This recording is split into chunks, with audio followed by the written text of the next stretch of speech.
compró a una niña para el rancho. Pero ella le dio la familia que no podía tener. La carreta avanzó por el sendero polvoriento como si dudara de cada piedra, y cuando Mateo la detuvo frente al rancho, el silencio cayó más pesado que el aire caliente de la tarde, porque la niña que venía con él no dijo ni una palabra. Solo bajó con los pies descalzos, las trenzas mal hechas y una pequeña manta que no era suya colgando del brazo. Él no supo si tomarla de la mano o dejarla caminar sola, y al final no hizo ninguna de las dos cosas, quedándose rígido mientras ella avanzaba hacia la casa como si midiera la distancia entre la vida que había perdido y la que aún no sabía si podría aceptar. Las gallinas se dispersaron con un aleteo torpe. El caballo resopló, y los vecinos que habían seguido la carreta desde la distancia se quedaron al borde del camino, murmurando lo que ya llevaba días corriendo por el pueblo. Mateo compró una niña. ¿Quién hace eso? ¿Qué quiere de ella? ¿Qué está pasando en ese rancho? Pero él no levantó la vista para enfrentar a nadie, porque la culpa le pesaba como un saco mojado sobre los hombros, y aún así, no era capaz de arrepentirse del todo, pues la soledad le había cavado un hueco en el pecho tan grande que cualquier gesto de compañía, por pequeño o torpe que fuera, le parecía una tabla de salvación, aunque esa tabla tuviera ojos tristes y un pasado oscuro que él no alcanzaba a imaginar. La niña, que no tendría más de 8 años, se detuvo en la entrada del establo y observó el interior como si buscara algo que hubiera visto antes, pero no lo encontró, y bajó la mirada al suelo, moviendo sus dedos con ese hábito nervioso de quienes han sido entrenados para no ocupar espacio. Mateo quiso decirle su nombre, explicarle que el rancho no era grande pero sí seguro, que no esperaba trabajo de ella ni obediencia inmediata, que solo quería darle techo, pan, y quizá un poco de cariño si algún día ella llegaba a necesitarlo, pero las palabras se le quedaron atoradas porque nada de eso borraba el hecho de que él la había adquirido con dinero, como si la vida de un niño pudiera medirse en billetes arrugados. El viento cruzó el corral levantando hojas secas, y la niña retrocedió un paso, sobresaltada por un recuerdo que nadie más vio. Así que Mateo se arrodilló lentamente, no para tocarla, sino para que lo viera más bajo, menos amenazante, más humano. Y en esa postura torpe y humilde por fin, logró decir algo simple. «Aquí no tienes que tener miedo, pequeña». Ella no respondió, pero sus ojos se movieron hacia su mano abierta sobre la tierra, no para tomarla, sino para comprobar que no había amenaza en ella, y ese microgesto fue suficiente para que él entendiera que la verdadera batalla no era convencer al pueblo ni justificar su decisión, sino enseñarle a una niña rota que no tendría que ganarse el derecho de existir en ese rancho. Cuando ella dio un paso hacia la casa, tímido pero propio, él supo que ese sería el día en que su vida se dividiría para siempre, entre antes y después de esa pequeña figura silenciosa caminando hacia su puerta. A la mañana siguiente, cuando el sol apenas aclaraba el corral, Mateo descubrió que la niña no estaba en la cama improvisada que le había preparado junto a la cocina, y el miedo le atravesó el estómago como una piedra, porque la idea de que pudiera haberse escapado, perdido o lastimado, lo golpeó con una fuerza que no esperaba sentir por alguien que había llegado solo un día antes. Salió al exterior casi tropezando con la puerta, y allí la vio, sentada en el borde del bebedero de las gallinas, con las rodillas recogidas y la manta apretada entre los dedos, mirando el agua como si no supiera si tenía permitido tocarla, como si cada gesto necesitara una autorización que nunca nadie le había dado. Así que él se acercó despacio, procurando no asustarla, y dejó caer una cubeta para llenar los bebederos, dándole espacio pero no distancia, permitiendo que ella midiera hasta dónde podía confiar en él. El rancho despertaba con sonidos conocidos. El mugido del ternero huérfano, el crujido del portón astillado, el golpeteo del viento contra la madera vieja. Sin embargo, para ella cada ruido parecía un recordatorio de otro lugar, de otra vida, de una casa donde el trabajo era exigido, no enseñado, y la obediencia era un refugio. no una elección, y aquella certeza lo hirió porque comprendió que quizá no había comprado solo a una niña, sino también las cicatrices invisibles de un pasado que él no tenía derecho a tocar. Cuando ella levantó la mirada, no fue para saludarlo, sino para asegurarse de que no venía un regaño. Y ese pequeño acto de defensa lo hizo apretar los dientes con una mezcla de culpa y rabia consigo mismo. Porque, aun cuando su intención ahora fuera protegerla, el origen de su presencia allí seguía siendo un error moral que tendría que cargar mientras él viviera. Más tarde, cuando se dirigieron juntos hacia el establo, los vecinos ya rondaban el camino, murmurando igual que el día anterior. Una mujer de rostro severo comentó en voz alta que una niña así no llega a un rancho por casualidad, y un hombre añadió que la ley tendría preguntas. Palabras que la niña escuchó con claridad suficiente para encogerse, retraída como si quisiera desaparecer dentro de la manta que llevaba. Mateo la cubrió con su sombra, no con la mano, y caminó con ella hacia el interior del establo sin explicar nada, porque no existía explicación que lo dejara limpio de culpa, pero sí existía algo más fuerte que el juicio ajeno. La necesidad de demostrarle a esa pequeña que él no esperaba nada a cambio, que no la había traído para trabajar ni para llenar un vacío con obediencia infantil, sino porque, por primera vez en años, sintió que podía cuidar a alguien en vez de abandonarse en la soledad. Cuando ella extendió la mano para tocar la crin del caballo, temblando como si recordara golpes en lugar de caricias, Mateo comprendió que lo que había comenzado como una decisión desesperada ahora se había convertido en una promesa silenciosa. Tendría que enseñarle a vivir sin miedo, aunque él mismo no supiera cómo empezar a perdonarse. Esa tarde, cuando el sol ya caía detrás de los cerros y el rancho quedaba envuelto en un silencio tibio, Mateo regresó del cercado con la camisa empapada de sudor y la sensación de que cada mirada de los vecinos era un clavo más en la madera podrida de su reputación. Pero al empujar la puerta del establo, encontró a la niña allí, sentada en el suelo junto al ternero huérfano, con las piernas cruzadas y la manta extendida sobre sus rodillas, observándolo como quien estudia un mapa extraño y peligroso antes de decidir si puede atravesarlo. No dijo nada, por supuesto, pero había algo diferente en su postura. Ya no estaba encogida como la mañana anterior, sino más erguida, como si el animal que respiraba pesado a su lado le hubiera prestado un poco de su confianza simple. Y ese pequeño detalle fue suficiente para hacer que Mateo, por primera vez desde que la trajo, sintiera un hilo de esperanza. Se acercó despacio, cuidando de no interrumpir ese frágil ritual entre niña y criatura, y lo vio entonces. Ella sostenía un puñado de heno que había recogido torpemente y lo acercaba al hocico del ternero con una paciencia que no encajaba con ninguna labor exigida. Porque no tenía prisa, no tenía miedo de equivocarse, solo quería que el animal comiera, y esa intención pura, tan simple y tan desconocida para una vida marcada por órdenes duras, le atravesó el pecho a Mateo con un calor que no sabía nombrar. Él se arrodilló junto a ella sin invadir su espacio, dejando que fuera ella quien determinara la distancia, y esperó. La niña lo miró brevemente, como quien confirma que alguien no representa dolor, y luego siguió alimentando al ternero, moviendo los dedos con una delicadeza que no había mostrado desde su llegada. Un gesto pequeño pero inmenso, porque no buscaba aprobación ni temía castigo. Era un acto suyo, nacido de ella, y verlo suceder fue más poderoso que cualquier palabra que pudiera haber dicho.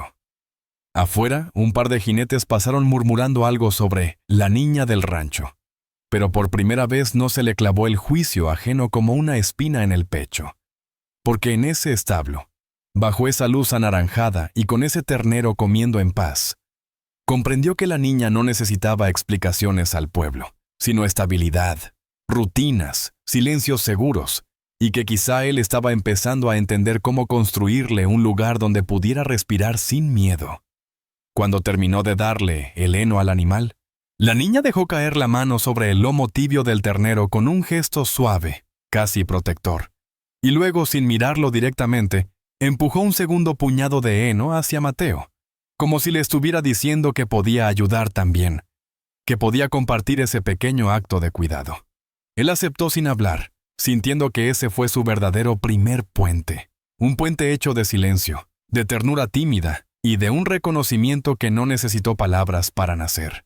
Y allí, en ese gesto mínimo, comprendió que ella estaba empezando a verlo.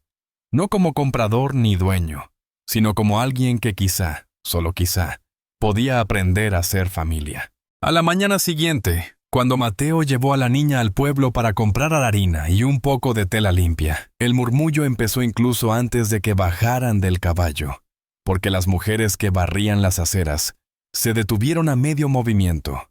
Los hombres dejaron de golpear los barriles frente a la cantina, y un silencio afilado cortó la calle principal, como cuando un cuchillo atraviesa una cuerda tensa. Y en ese filo todos clavaron los ojos en la niña envuelta en la manta que ya empezaba a desgastarse por los bordes. Ella no entendió del todo lo que pasaba, pero sí reconoció el tono, porque el mundo que había dejado atrás estaba hecho de esos mismos murmullos, de esos mismos juicios que se disfrazaban de susurros. Así que se pegó al costado de Mateo como si la sombra de él fuera lo único sólido, en un lugar donde el aire parecía temblar. Él caminó con pasos firmes, aunque por dentro se sintiera tan torpe como un hombre que entra por primera vez a una iglesia después de años de ausencia. Y no porque quisiera convencer al pueblo de nada, sino porque entendía que cada mirada que lanzaban hacia la niña era un recordatorio de su propia falta. No había rescatado a la pequeña, la había comprado. Y aunque ahora su arrepentimiento fuera sincero, esas primeras monedas seguían pesando como grilletes que nadie más podía ver. Cuando entraron en la tienda de Abrego, el comerciante más viejo del lugar, el hombre alzó una ceja y soltó un: «Así que esta es la niña, la que llegó sin familia». Palabras cargadas con una mezcla de compasión y sospecha, como si no supiera si debía ofrecerles ayuda o llamar al sheriff. La niña bajó la mirada de inmediato, temiendo un regaño. Pero Mateo se adelantó con la voz baja y firme, diciendo que solo necesitaban tela y algo de pan duro para el camino de regreso. Una frase simple que Abrego escuchó con una calma helada antes de replicar que los niños no se compran, haciendo que el silencio del lugar se volviera aún más incómodo. La niña dio un paso atrás, tocando con los dedos el borde de la estantería como si necesitara comprobar que el mundo seguía existiendo. Y esa reacción encorvó a Mateo por dentro, porque se dio cuenta de que no era solo su reputación la que estaba en juego, sino la tranquilidad que la niña intentaba construir pedazo a pedazo. Un par de mujeres entraron después, y creyendo que murmuraban lo suficientemente bajo, comentaron que tal vez la niña venía de un trato oscuro, que quizá ni siquiera era de la región, que algo raro había en ese rancho desde que él se quedó solo. Y la niña, aún sin entender todas las palabras, comprendió perfectamente el tono, ese filo de acusación que conocía mejor que cualquier paisaje del camino. Fue entonces cuando Mateo, por primera vez desde que ella llegó, enderezó los hombros con una decisión que no se parecía a la vergüenza ni al miedo, sino a un tipo distinto de valentía. Tocó suavemente la espalda de la niña, no para obligarla a moverse, sino para recordarle que lo tenía a él, y le dijo al comerciante que tomaría lo necesario y pagaría sin más preguntas, porque la niña ya había escuchado suficientes juicios en una vida demasiado corta.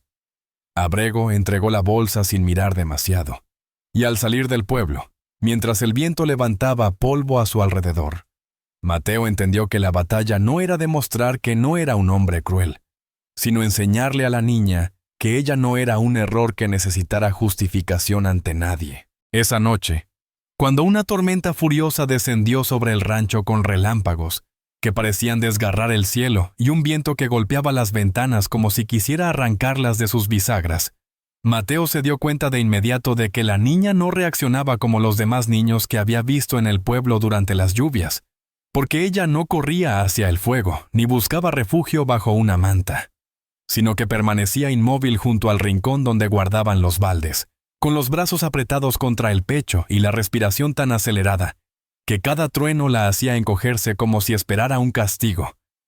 Y esa imagen lo obligó a dejar las herramientas que estaba reparando, pues entendió que lo que para él era solo una noche de tormenta para ella, Era un regreso a algo que jamás debía haber vivido. No quiso tocarla ni acercarse demasiado. Así que lo primero que hizo fue encender la chimenea con movimientos lentos, permitiendo que el resplandor cálido se adueñara del cuarto y empujara las sombras hacia las esquinas, creando un espacio que no amenazara sino que acogiera. Y mientras el fuego crecía, él calentó un poco de agua. Preparó avena sencilla y la dejó en una taza humeante a una distancia prudente, suficiente para que ella supiera que era para ella sin sentirse invadida. Y cuando la niña finalmente avanzó unos pasos, movida más por el temblor de su cuerpo que por confianza, Mateo comprendió que no importaba lo que el pueblo pensara de él. Esa pequeña necesitaba calma más que explicaciones, calor más que palabras y presencia más que arrepentimientos vacíos. Ella tomó la taza con manos frías y tensas, pero al sentir el vapor sus dedos se relajaron apenas. Un gesto tan pequeño que otro hombre quizá no lo habría notado. Pero para Mateo fue una señal de vida, de resistencia, de un corazón que todavía buscaba un lugar donde no tuviera que esconderse. La niña bebió en silencio, mirando el fuego como si intentara memorizarlo para reemplazar recuerdos que nadie de su edad debería cargar. Y cuando un trueno más fuerte sacudió el techo, ella se encogió de golpe, soltando la manta que la cubría. Y Mateo, sin tocarla, la levantó del suelo y la extendió suavemente sobre sus hombros, asegurándose de que ella sintiera calor sin sentir presión. Y ese gesto no provocó rechazo sino algo inesperado. La niña no retrocedió, no se apartó, no desvió la mirada con miedo, sino que simplemente sostuvo la manta entre los dedos como si reconociera, de alguna forma tímida pero verdadera, que ese hombre estaba intentando protegerla sin pedir nada a cambio. Más tarde, cuando el cansancio comenzó a vencerla, arrastró su pequeño colchón improvisado unos centímetros más cerca del fuego. Y también unos centímetros más cerca de donde Mateo estaba sentado, y aunque fue un movimiento casi imperceptible, para él significó más que cualquier palabra, porque entendió que la niña no buscaba calor físico, sino la certeza de que, si temblaba en la oscuridad, alguien estaría allí. Por eso se quedó despierto, escuchando la lluvia y el viento mientras la respiración de ella se hacía lenta y profunda, y en esa quietud, en ese primer sueño sin sobresaltos, supo que esa noche ella no dormía porque estaba vencida, sino porque por fin comenzaba a sentirse segura.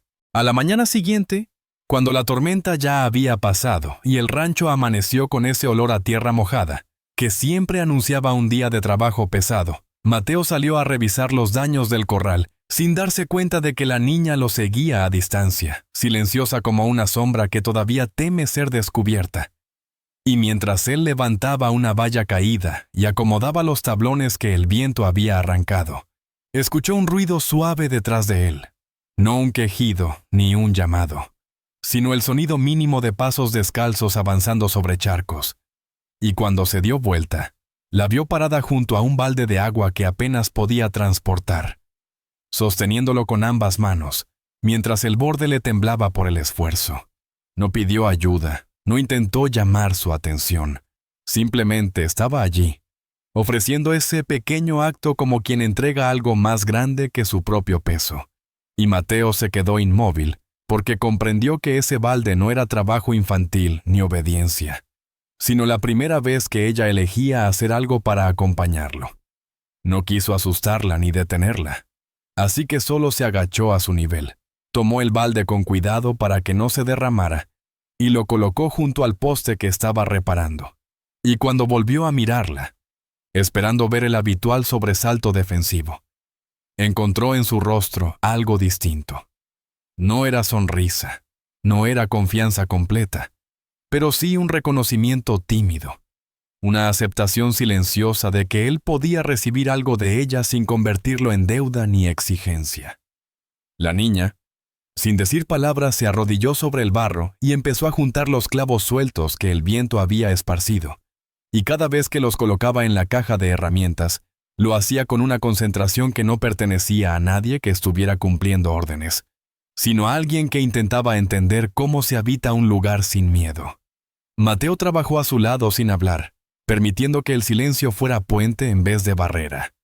Y en ese silencio descubrió que la niña lo miraba de reojo cada tanto, como quien vigila si una tormenta puede formarse de nuevo. Pero cada vez que él movía las manos despacio, sin brusquedad, ella se relajaba un poco más. Hasta que finalmente sucedió algo que lo dejó sin aire. Mientras él ajustaba la cuerda del corral, la niña extendió su mano pequeña hacia la herramienta que él iba a tomar y se la entregó sin que él la hubiera pedido. Un gesto mínimo, pero tan profundo que pareció detener el viento mismo. No fue una palabra, no fue una sonrisa. Pero fue la primera vez que ella inició contacto, que se adelantó a una necesidad suya, que le ofreció algo sin temor, y en ese instante él entendió que, aunque el pueblo siguiera murmurando, y la culpa siguiera ardiendo por dentro, había algo nuevo naciendo entre ellos. Algo que no dependía de explicaciones ni de perdón inmediato, sino de la construcción lenta y silenciosa de un vínculo que ambos necesitaban sin haberlo buscado. La niña, tras entregar la herramienta, se quedó unos segundos con la mano suspendida en el aire, como sorprendida de su propio valor, y luego la retiró con suavidad. Pero Mateo no olvidó ese gesto porque, sin proponérselo, ella acababa de cambiar su lugar en su corazón, no como alguien que él había traído por decisión equivocada, sino como alguien que, palabra por palabra muda, empezaba a elegir quedarse. Esa tarde, cuando el sol comenzaba a hundirse detrás de los cerros y el rancho se llenaba de ese silencio espeso que solo ocurre después de un día largo, Mateo creyó que por fin tendría un momento para respirar. Pero al entrar en la cocina encontró a la niña detenida frente a la mesa, con la manta entre los dedos y los ojos clavados en un punto del suelo, como si el mundo estuviera a punto de abrirse bajo sus pies.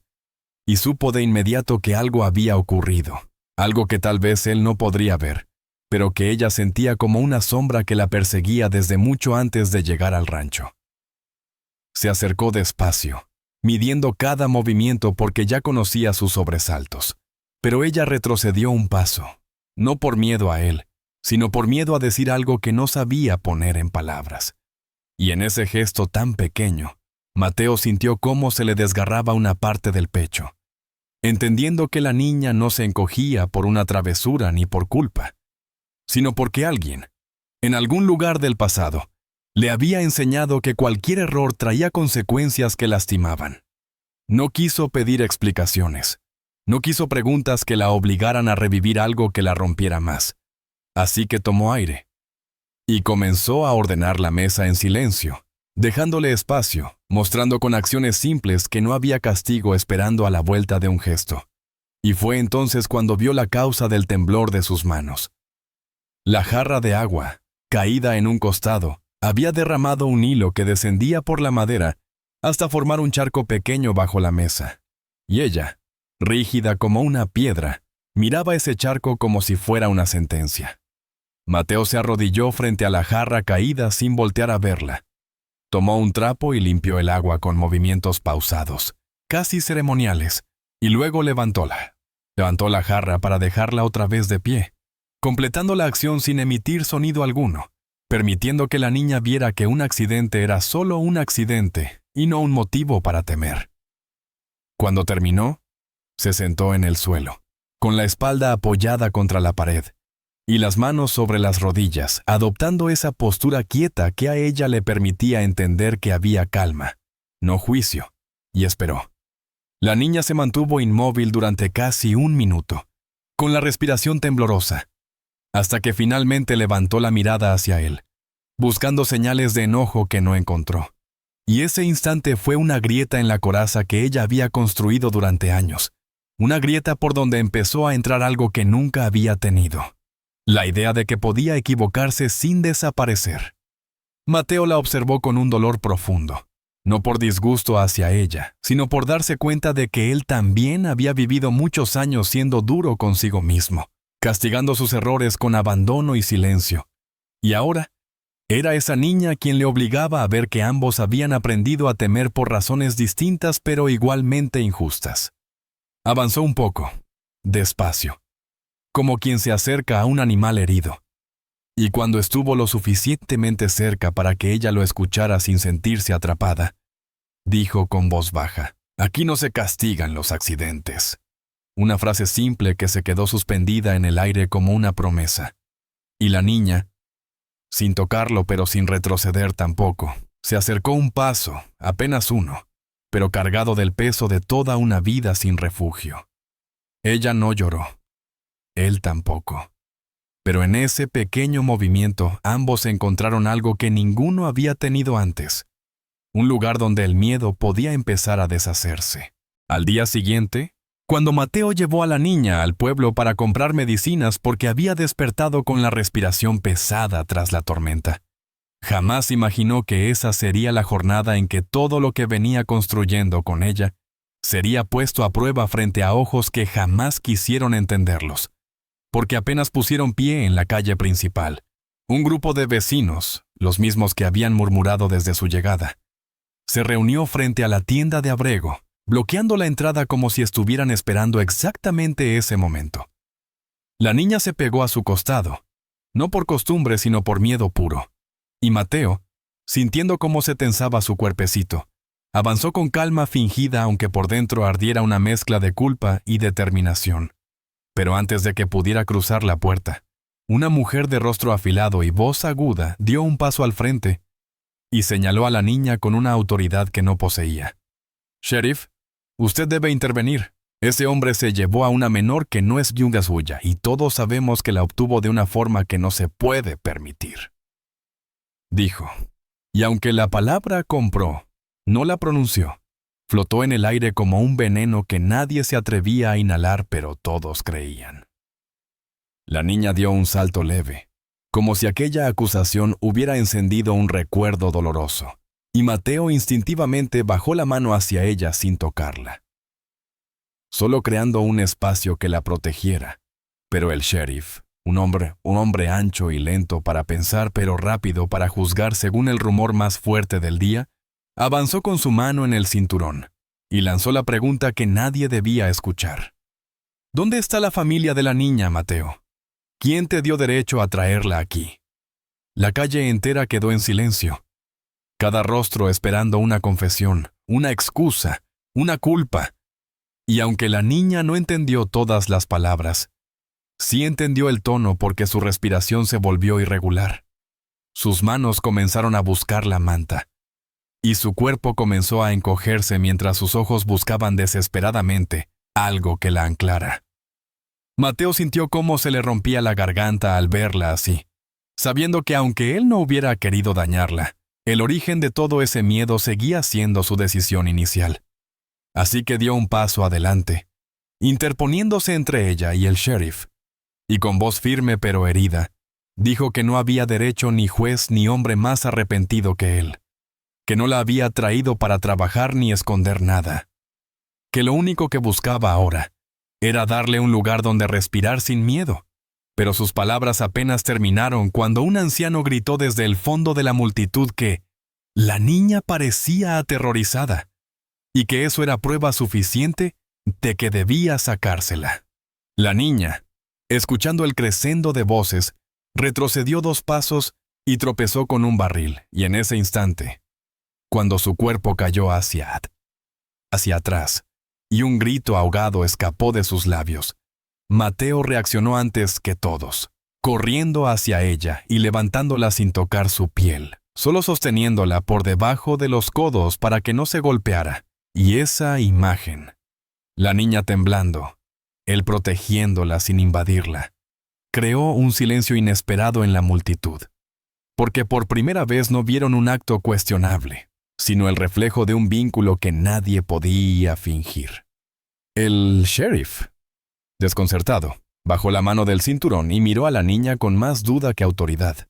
Y ella, todavía temblando, se refugió detrás de Mateo sin que él la llamara, sin que él la moviera, eligiendo ese lugar por voluntad propia. Y en ese gesto quedó claro que no era una niña atrapada, sino una niña que por primera vez buscaba un lugar donde pertenecer. El sheriff se quedó inmóvil, después de ver a la niña esconderse detrás de Mateo, como si su espalda fuera la única pared capaz de sostenerla. Y aunque el pueblo esperaba que él tomara una decisión inmediata, La duda se abrió paso en su rostro por primera vez desde que comenzaron las acusaciones, porque la niña no mostraba señales de estar atrapada ni confundida, sino un miedo antiguo que nada tenía que ver con Mateo, sino con la vida que había dejado atrás.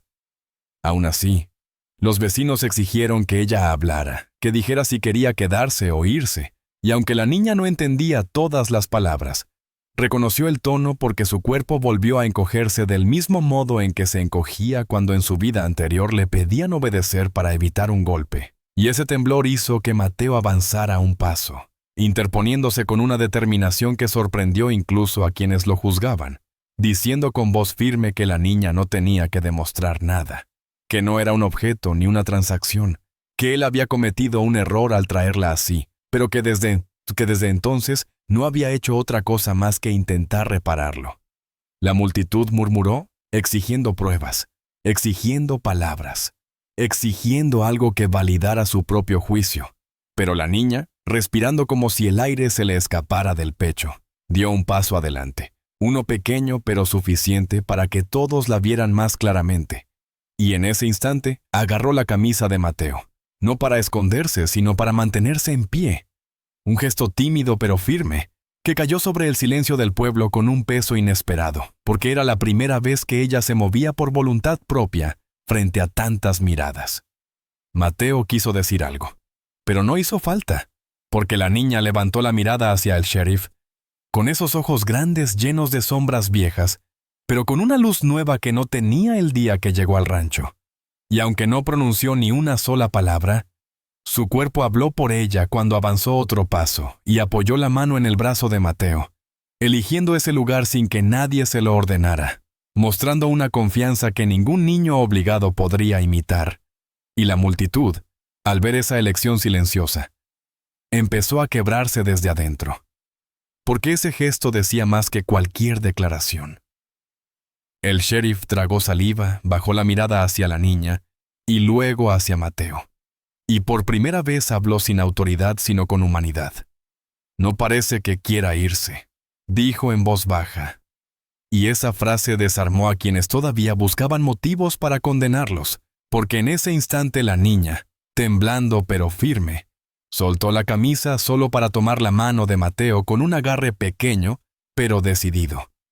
Un gesto que nadie esperaba y que nadie pudo reinterpretar como miedo.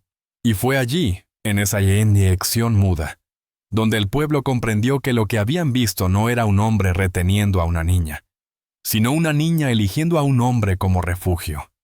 La multitud comenzó a dispersarse lentamente, avergonzada de su propio juicio, mientras Mateo, con el corazón hecho un nudo, inclinaba la cabeza hacia ella sin tocarla, solo agradeciendo en silencio que lo hubiera defendido con un valor que él jamás habría tenido a su edad. Y cuando quedaron solos en medio de la calle vacía, ella lo miró con un brillo que no tenía nombre, una mezcla de pertenencia y alivio que lo hizo entender que, sin pretenderlo, aquella niña acababa de darle algo que él llevaba años sin encontrar, un lugar donde también él podía quedarse. A la mañana siguiente, cuando el sol apenas comenzaba a pintar el rancho con esa luz dorada que vuelve todo más suave, Mateo salió a revisar el corral sin esperar nada diferente al cansancio que siempre dejaba un día difícil. Pero al escuchar pasos pequeños detrás de él, se volvió y vio a la niña caminando hacia donde estaba, sin manta, sin esconderse, sin medir la distancia como antes, solo avanzando con ese andar tímido pero libre que no había mostrado desde que llegó. Y cuando se detuvo a su lado, levantó el rostro para verlo no con miedo ni con duda, sino con una quietud nueva, como si hubiera encontrado un lugar donde el mundo no doliera tanto. Ella extendió la mano y sostuvo una de las sogas que él estaba ajustando, no para ayudarlo por obligación, ni para evitar un regaño, sino para acompañarlo, para compartir un pedazo de una mañana que ahora les pertenecía a los dos. Y esa simple acción, tan sencilla para cualquier otro niño, pero tan grande para ella, lo desarmó por dentro porque entendió que los lazos verdaderos no nacen de decisiones desesperadas ni de acuerdos torpes, sino de esos gestos pequeños que dicen sin palabras, elijo estar aquí. Mientras acomodaban los tablones, la niña se detuvo, y tiró suavemente de la camisa de Mateo como si quisiera decirle algo, y aunque no pronunció ninguna palabra, señaló el establo donde el ternero dormía, mostrando que quería verlo juntos, una invitación que nunca antes se habría atrevido a hacer. Caminaron hasta allí y el ternero mugió con ese sonido grave que llenó el espacio de un calor inesperado, y la niña se inclinó para acariciar su lomo, esta vez sin temblar, mientras Mateo se quedaba a su lado, no para guiarla sino para ser parte de ese pequeño ritual que ella había construido a su propio ritmo. Después, cuando salieron al patio, ella se detuvo justo en el centro del corral, giró hacia él y levantó los brazos con una pregunta muda. Quería que la alzara, y él, entendiendo que aquello no era dependencia sino confianza, la cargó con una suavidad que jamás había tenido oportunidad de ofrecerle a nadie, sintiendo cómo su cuerpo se relajaba contra su pecho sin miedo, sin tensión, sin esperar golpes ni gritos, solo descanso. Permanecieron así unos segundos largos, respirando el mismo aire frío de la mañana, hasta que ella apoyó la cabeza en su hombro, y él supo, con la certeza que no necesita palabras ni juramentos, que ese día amanecían no como hombre y niña unidos por un error, sino como algo más hondo, más elegido, más merecido. Familia. Y mientras el viento movía el polvo dorado a su alrededor, Mateo entendió que, aunque nunca podría borrar el pasado de ella ni el suyo, sí podía darle un futuro donde el miedo no decidiera por ninguno de los dos, un futuro tejido no con compras ni acuerdos, sino con presencia, cuidado, y un amor silencioso que había nacido sin permiso, pero que ya era imposible negar. A veces la familia no llega como se busca, sino como se elige en silencio. Por favor, dale like, comparte y suscríbete para apoyar más historias en Lágrimas de Ayer. Si vieras a una mujer rota buscando refugio en la frontera, ¿te detendrías a ayudarla o pasarías de largo? Cuéntanos en los comentarios.